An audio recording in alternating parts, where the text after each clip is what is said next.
فتنہ دجال یہ ایک بڑی عجیب سی چیز ہے۔ فتنہ دجال کے بارے میں بہت باتیں ہیں، یہ کہ پکی حدیث نبوی میں ہے، یعنی ساری مشترکہ تمام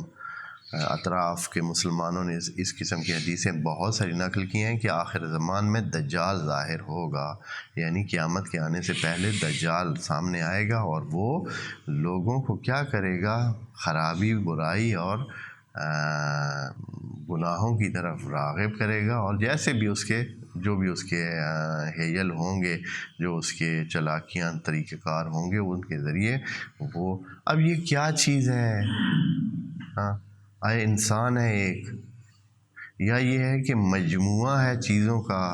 یا شیطان وہی دجال کی صورت میں وہ دجال کی صورت انتخاب کر لے گا اور ہر کسی کو متاثر کرنے کی لیول پہ پہنچ جائے گا کہ کوئی بندہ اس سے بچ کے نہیں رہے گا؟ کیا ہے کسی کو، کیونکہ بہت واضح پتہ نہیں ہے، ہر کوئی ہر زمانے میں انسانوں کو کسی کو دجال قرار دے رہا ہے، کوئی کسی کو دجال قرار دے رہا ہے، یا یہ ہے کہ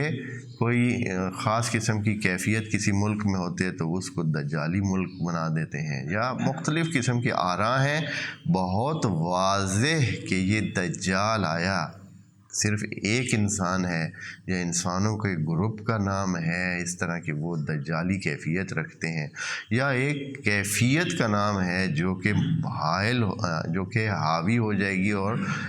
سارے ان انسانوں کے اس پہ ہو جائے گی، کوئی اس کا صحیح پتہ نہیں ہے۔ بہرحال جو بھی چیز ہو، ایک چیز معلوم ہے کہ کوئی اچھی چیز نہیں ہے، انسانوں کو صراط مستقیم سے ہٹانے کا کوئی ایک ذریعہ ہے، ایک چیز ہے جس کی وجہ سے انسان بہت مغلوب ہو جائیں گے، شیطان کے ہاتھ چڑھ جائیں گے اور شیطانیت پہ آ جائیں گے، اور اس طرح کہ وہ خدا کے نافرمان بننے میں ہی اپنے آپ کو فائدہ مند سمجھیں گے۔ تو یہ اس دجال کا جو فتنہ ہے، آزمائش جو انسانوں پہ آخر الزمان میں آنی ہے،